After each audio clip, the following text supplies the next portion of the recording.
Gabon deizuela guztioi, jarrera positiboak egon badaude, baina estereotipoek eta aurreritziek bere horretan segitzen dute. Urtean, egun batez aldarria kalera ateratzen bada ere, egun guztiek beharko lukete LGTB kolektiboaren eskubideen errespetuaren berme. Gabon esan dizuegu, dagoeneko prest baititugu gaurko maiatzak 17 honek utzitako eguneko gai nagusiak. Hasteko eta behin, lerroburuak.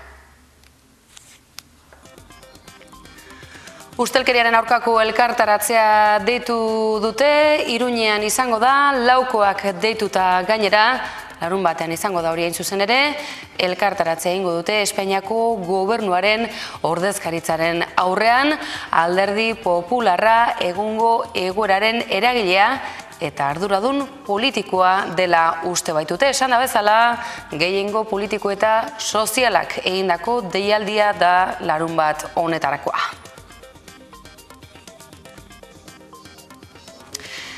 Eta bestelakoan, gaur lana eta familiaren arteko kontziliazioa errazteko neurriak hartzeko proposamena egitasmoa aurkeztu du Nafarroako gobernuak. Egitasmo honen oinarri esan da bezala kontziliazio hori erraztu eta lanaren eta bestelako egitekoen arteko oreka hori sustatzea izango da. Eta Iruñean, Sarasate pasealekuan elkartaratzea egin dute Altsasuko gazten gurasoek euren askatasuna eskatuz, gaurko egunean arlo edo esparru juridikoko ordezkariak izan dituzte lagun, baita Legebiltzarreko Parlamentuko ordezkariak ere, tira gaurko elkartaratzearen ostean, 2 aste barru, hedabideen arloko ordezkariak izango dira, Altsasuko gazteen aske uztea eskatuko dutenak. Omar se está pensando en arrancar ya, mira para atrás. Eta kirol kontuetan, Omar Fraileren garaipen handia Italiako giroan, aurten euskal txirrindulari batek lortzen duen bigarrena eta garaipena gainera handia Omar Frailerena giroan gaur ikusi ahal izan dugun moduan. Momento de disparar. A ver, sí, pero como no dispare ya.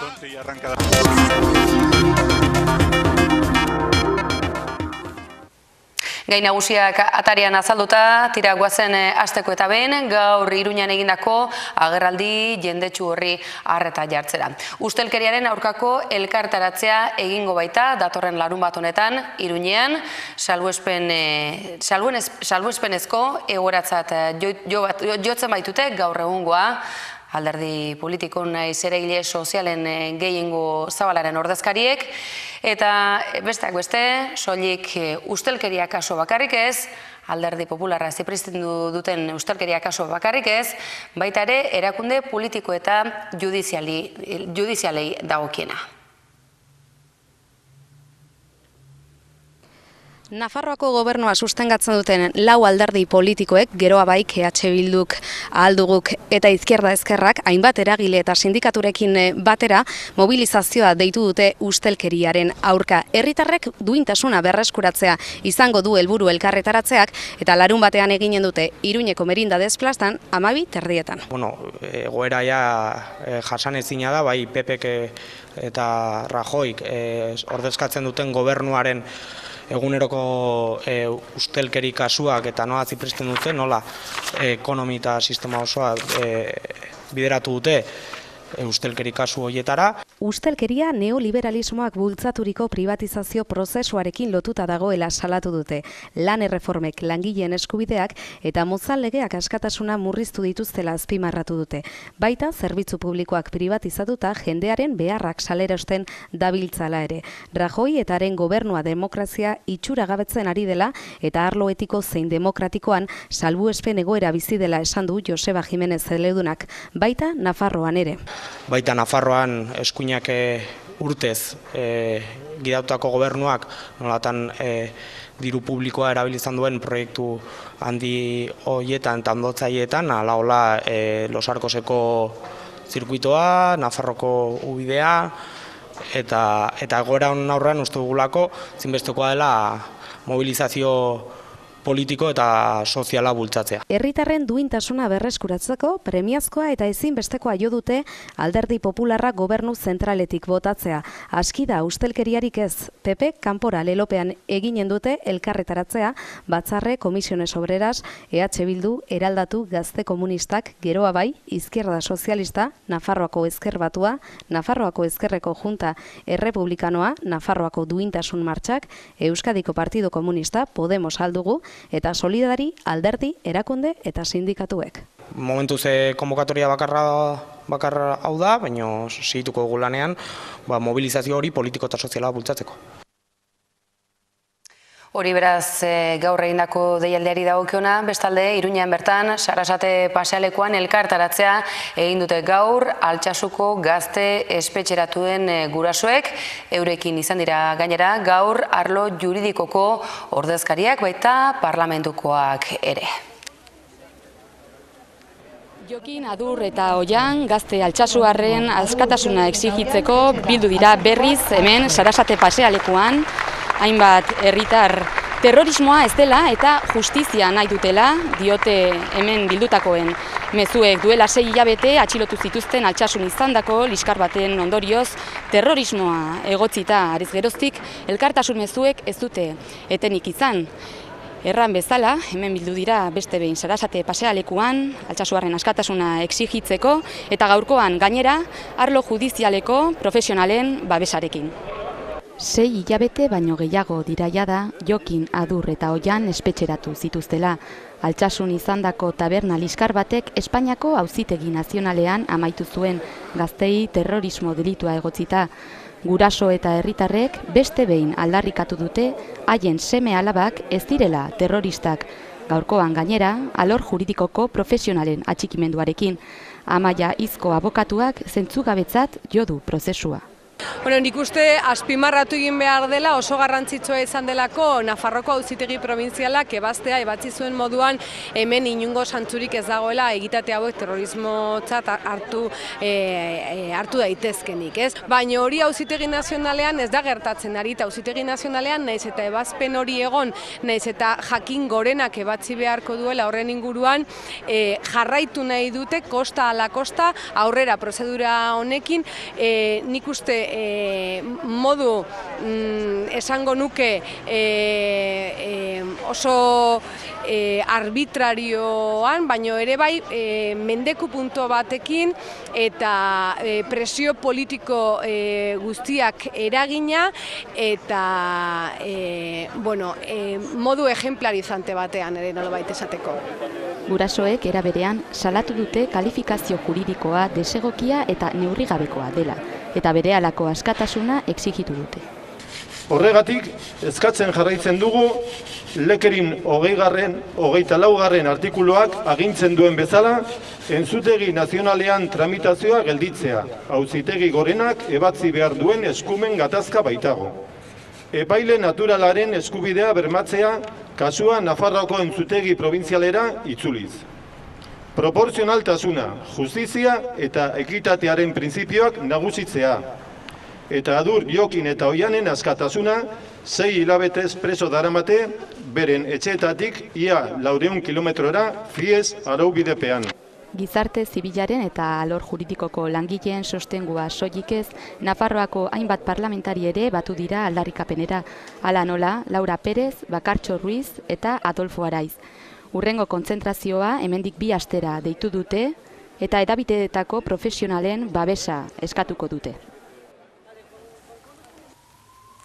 Eta bestalde, Pertur auzia gaur ere albiste, ikerketak bilakaera oso urria izan duela, berretsi baitu Euskal Herriko Unibertsitateak, hala eta guztiz ere aitortza instituzionala egiteko txostena egin du giza eskubideen katedrak. Gogoratzeko hau baita, Eduardo Moreno Bergaretxeren desagerpenaz ezer gutxi jakin dela azken hamarkadotan, 2 hipotesi nagusi zeuden mahai gainean, bide politikoaren aldeko jarrera dela eta eraila izan ote zen, edota besteak beste Espainiako zerbitzu sekretuek desagerrarazi ote zuten. Eta bestelako gaiei helduz, nazioartera egingo dugu, izan ere, Puerto Ricoko preso politiko ezagunena 36 urte igarota gaur aske geratu baita. La mañana la rueda de prensa, Marcela, pero estamos escuchando aquí al coro y seguimos aquí escuchando lo que está ocurriendo y ha dicho que sus... En Estados Unidos hoy día hay presos políticos africanos o americanos de las Panteras Negras que están presos desde 1968 y quizás no salgan. Está Mumia, que está desde 1981, está Sundiata Kohli, que está preso en 1972, está Herman Bell y Jalil, que están presos en 1973, está Mutulo, que está preso politikoak esan da bezala 36 urte egin ditu, buruzagi independentista izateagatik, atxilo hartu zuten ezkeroztik eta atera berritan lehen hitzak oraindik ere estatu batuetan preso diren preso politikoak izan ditu. Horrez gainera izan du bestelako aipamenik. La independencia de Puerto Rico es factible, es posible y lo podemos hacer. Fácilmente, uniéndonos y uniéndonos, porque el que ama la patria tiene la obligación de defenderla y de luchar por su independencia.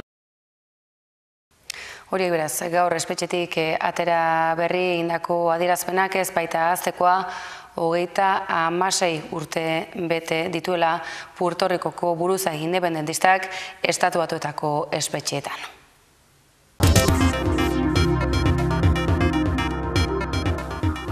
Eta Nafarroan, kiroldegietako langilek greba eguna dute gaur, ez da lehenengoa gainera, bigarren eguna baitute gaurko egunekoa, hitzarmena hobetzeko protestak hasi dituzte, eurekin izan gara baita geu ere. Nafarroako kirol kudeaketak bigarren greba eguna du gaurkoa. Sektoreak bizi duen prekaritatea salatu nahi dute eta langileentzako baldintza duinak eskatu. Kirol kudeaketako batzordea osatzen duten 4 sindikatuek, ELA, LAB, Comisiones Obreras eta UGTek deitu dute lan uztea. 900 langile inguru daude grebara deituta. Oiana Erro, Gesporteko ordezkari sindikala eta langile batzordeko kideak azaldu duenez, zaila da jarraipenaren inguruko datu orokorrak ematea. Sektorea oso sakabanaturik dagoelako lekuz zein antolamenduz. Apirilak 11 izan genuen greba iaia berdinak ginen, eta gaur pixkat hobe eta arratsaldean nola doan, baina pixkanaka batzen, gehitzen ari gara jendea. Eraginpeko zentroak oinarri hartuz, jarraipena oso nabarmena dela zehaztu du. Greba deiaren eraginpean dauden ia instalazio guztietan sumatu da mobilizazioaren eraginik. Ia 18 edo 19 kiroldegi itxitak ditugu, Burlata, Oarte, Kubo, Zizur, Lodosa, Tudela. Era berean, beste 10 bat kiroldegietan ere nabaria izan da greba eguna. Datuak ikusita argi dute deitzaileek kirol kudeaketako langilek ez dute ontzat ematen hitzarmena. Kirol kudeaketako enpresetan lan hitzarmen berriaren negoziaketetan 9 hilabete eman ondoren lan baldintzak hobetzeko akordio batera ez da heldu. Eta patronalak esaten bere azken proposamena izan zen 4 urtetarako konbenioa, 2016 eta 2017 0ko igoera, eta 2018 eta 2019rako puntu batetako igoera. IPZ-erik gabe. Gatazka konpontzeko patronalak proposamen mamitsu bat aurkeztu behar duela aldarrikatu dute. KPI-tik gorako igoerak, lanaldi murrizketa, baja estalduraren hobekuntza eta beste onura sozialak ekarriko dituena. Langileek diotenez, lan baldintza batzuk antzeko sektorekoak baino kaskarragoak dira, prekarioak. Bai, prekarietatea soldatak ez direlako aia da, eta lanaldi partzial pila daudelako sektore honetan. Gogorarazi dute gainera, apirileko mobilizazioaz geroztik 6 zentroetan berezko hitzarmena lortu edo lortzeko negoziazioa abiatu dutela. Sektorean egoera aldatzen ez bada, biharko egunaren ondotik greba gehiago egitea aurre ikusia dute sindikatuek. Hau ez bada konpontzen, ez dakigu nola jarraituko duen.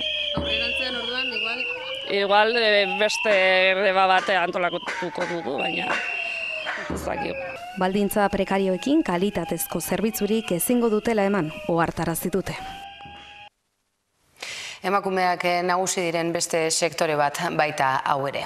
Nafarroako gobernuak bestalde, lana eta familia nolabait kontziliatzeko dekretu proiektuaren proposamena aurkeztu du gaur, kontziliazioa errazteko helburua duen egitasmoa da esan da bezala, lana eta familiaren arteko lotura hori orekatzekoa, halaxe jakinarazi dute, aurkeztu dute gobernu batzordearen osteko agerraldian bertan.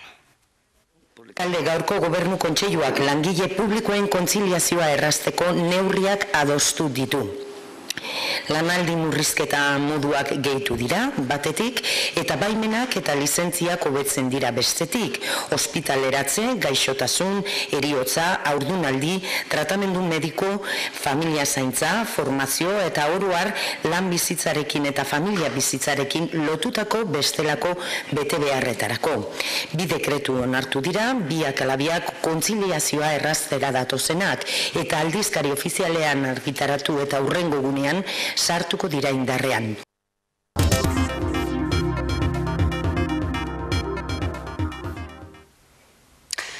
Hain zuzen ere egoera horren baitan, kontziliazioak baditu bestelako aldeak ere. Eta LGTBI kolektiboaren egoera gaur azaleratzeko egunare bada urteko egun guztiek euren eskubideak bermatu beharko balituzkete ere. Eta gaurko egunez ikerketen berri ere ekarri dute instituzioek, Jaurlaritzak esate baterako lesbofobia, homofobia eta transfobia ikertu ditu ikastetxeetan.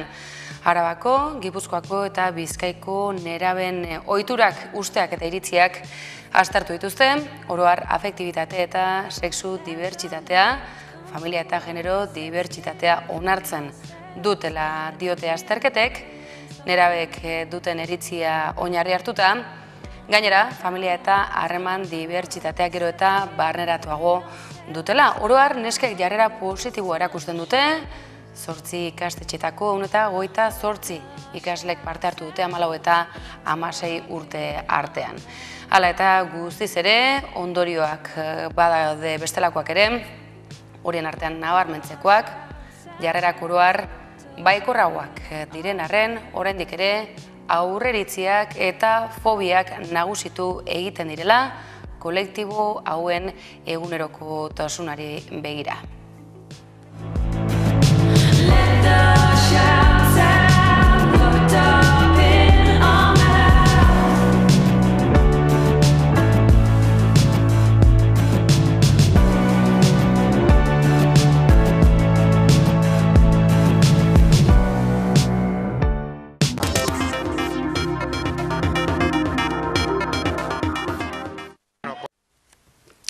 Eta bestelako gai helduko diogu, izan ere, zoritxarrak albistea ere ekarri dugu, asteburu honetan, Usurbilen larri zauritutako gazteaz ari gara, gazte ekintzaileak larri segitzen du Donostiako ospitalean, ertzaintzak beraz gain beste gazte bat auzipetzea ere erabaki duela jakin dugu azken orduotan. Mozal legea dela eta berau salatzeko ekintza ari ziren egiten, istripua gertatu zen unean, Usurbilen Eusko Treneko trena margotu zuten unean hain zuzen ere. Ospitalean jarraitzen du larunbatean Usurbilen trenak harrapatutako kideak. Laugarren eguna du zainketa berezien unitatean eta medikuak gazteak noiz hobera egin zain daude ebakuntza egiteko. Mozal legearen aurka antolatutako protesta baten testuinguruan gertatu zen Zorigaiztoko gertakaria. Tren batean legearen aurkako pintaketak egiten ari zirela ekintzailetako bat harrapatu zuen trenak. Antza denez, kidea trenaren aurrean jarri eta puxika laranja batekin geldi egoteko eskatu zion. Trenak ordea aurrera egin eta orduan harrapatu zuen gaztea. Larri zaurituta eta hainbat hezurra utzita Donostiako ospitalera eraman behar izan zuten. Treneko gidaria ez zen gertatutakoa hartu, haren lankide batek adierazi zuenez.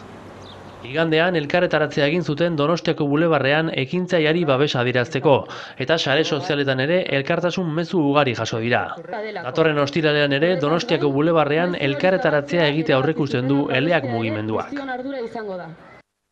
Eta Donostian bertan polemika izan da udaletxean, besteak beste turismoari lotuta pisuen alogera tartean dela. Aste honetan, jakin baita, legea hausten duten pisuen ohiko jardunak bere horretan segitzen duela, baita eraikin osoak direnak ere. Etxebizitza turistikoen araudia bete dezala eskatu dio EH Bilduk Donostiako udalari. Legazpi kaleko 12. atariko etxebizitzekin zerbait egin dezala galdegin dio Ricardo Burutaran zinegotziak udal gobernuari. Izan ere, asteak dira udaleko txosten tekniko batek etxebizitza hoiek istea agindu zuela, baina negozioak martxan segitu du. 5 solairu ditu eraikinak eta turistei bideratutako etxebizitzak baino ez ditu. Irregulartasunak antzeman dituzte guztietan hainbat udal ordenantza urratzen dituzte eta baimenik gabeko sakoneko lanak egin dituzte, gara egunkariaren arabera. Martxoaren 21 egin zuen udalak ikuskapena eta teknikariek antzeman zuten udalari jakinarazitakoak baino etxebizitza gehiago daudela eraikinan eta sotoa jabek biltegi bezala erabiltzen zutela adierazi bazuten ere, jangela, office, agertoki eta aldagela ere badela. Gainera, etxebizitzek segurtasun neurriak ere betetzen ez dituztela ondorioztatu zuten. Honen bestez, etxebizitzak berehala istea proposatu zuten, teknikarien hitzetan ilegalak baitira eta baldintza hauetan ezin dira legeztatu. Prozesuak aurrera egin dezan, hirigintza zinegotziak txostena sinatu beharko luke, eta Enrique Ramos zinegotziak astelenean bertan gaiaz galdetuta, sinatzeko ezer izatekotan ez zuela horren berri erantzun zuen. Euskal Herria Bilduren ustez, hirian gertatzen ari denaren adibide paradigmatikoa da Legazpi kalekoa. Udal gobernua etxebizitza turistiko ilegalen arazoaren aurrean ezer egiten ari ez delakoan.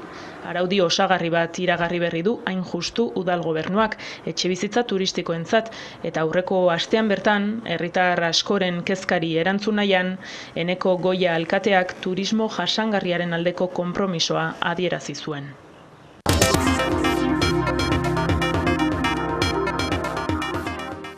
Eta kirolen tarteari ekiteko gaur giroa dugu albiste zalantzari gabe, izan ere, euskaldun bat izan da gaurko etapako garaile.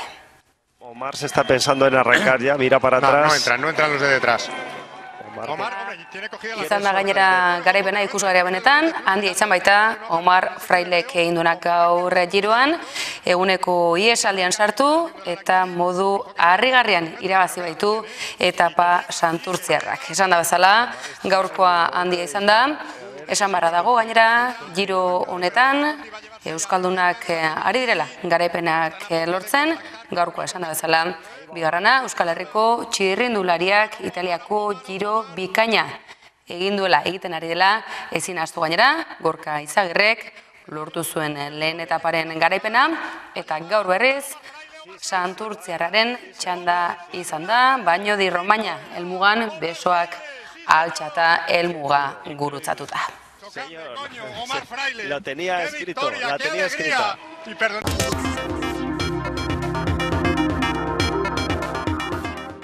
Eta kultur lehioa zabaltzerakoan, gaur, dantza eta zinema uztartuko ditugu. Telmo Esnal lanan ari baita eta dantza filma da eskuartean duena. Ezaguna da, zinema zuzendari gisa egindako ibilbidea. Haupa etxe beste ere bere eskuartetik igarotako zinema lana da. Tira, zarauztarra orain dantza munduari helduta dabil, eta esan da bezala, Esnal dantzaria izan zenez, ala etortu duen bezalaxe, zinema bere baitan ere murgildu nahi izan du, eta dantza munduan sartu da oraingo honetan, urte luzez zinema munduan erabat sartuta egonagatik, aspaldidanik omentzuen arantza hau, eta tira, filma egiteko gogo hori betetzen ari da. 4 urtetik gora daramatza gainera proiektu honekin, eta tira 2017 honetan ekin diote estenen grabaketa lanei, eta horren ondotik etorreko da, esan da bezala, dantza filma.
2018-erako aurreikusitako estreinaldia da hori, dagoeneko grabaketa lanetan murgilduta eta esan, tira, hainbat lekutan aritu direla, Leitzaranen izatekoak dira, Beltxiten, Zereinen, Arantzazun, tira, hainbat lekutatik igarozen ari dira, grabaketa horiek egiten, eta tira, datorren urterako, etorreko da bueltan, dantzan filmarekin batera. Eta dantzan jarriko gaituztenak, zalantzarik ez, Berritxarrak taldekoak izango dira, izan ere badakizue, kontzertu bira, mundu mailako kontzertu bira horiek tartekatu egiten dituztela, gaztetxe eta gaztelekuetako bira txikiekin.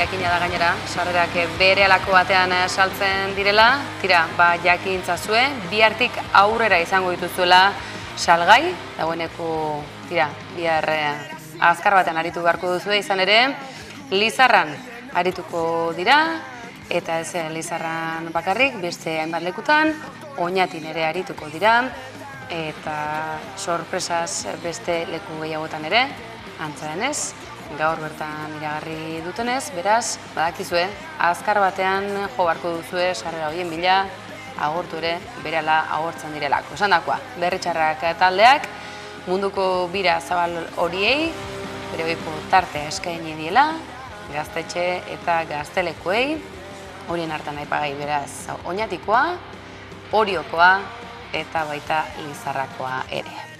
Daude kaleak, alakorik ez galdeketetan, ikararen koordenada berriak, Europa zarreko esordetan, emaitzak, zinezkaitzak, silogismoen olketa ilunak, hori alde, egauziak, zuzen bide liburuko teastunetan, hauek dira.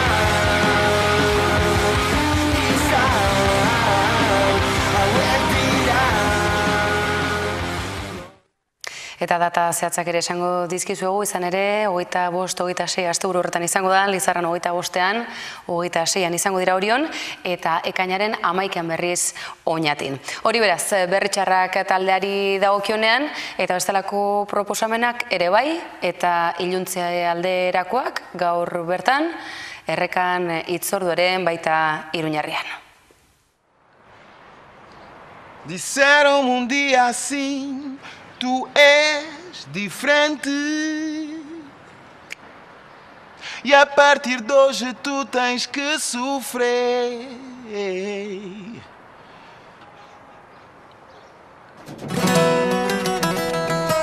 Popularmente todo el mundo pensaba que en España no hubo esclavos.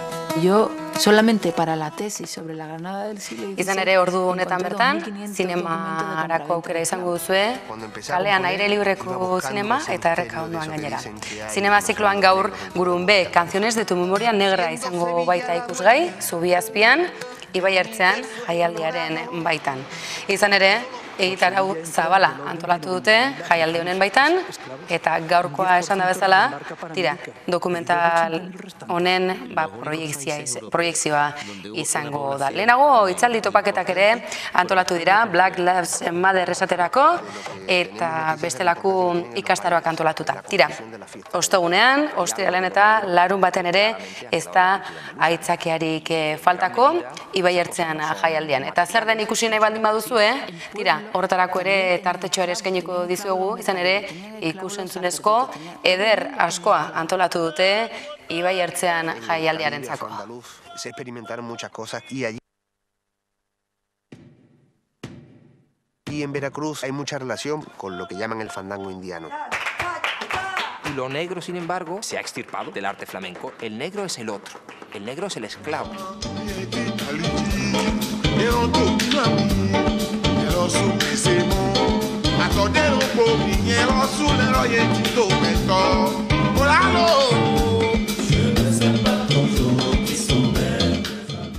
Astebetez beraz, musika, kale eta komunitatea, Sanduzelain, Iruñeko udalaren laguntzaz, Iruña nola elkartearen laguntzaz antolatutakoa, Sanduzelaiko kultur koordinakundearekin batera. Esan da bezala, Ibai Ertzean jaialdiaren lehenengo edizioa hasi dela, eta larunbat bitarte egitarau eder askoa izango duzuela Ibai Ertzean.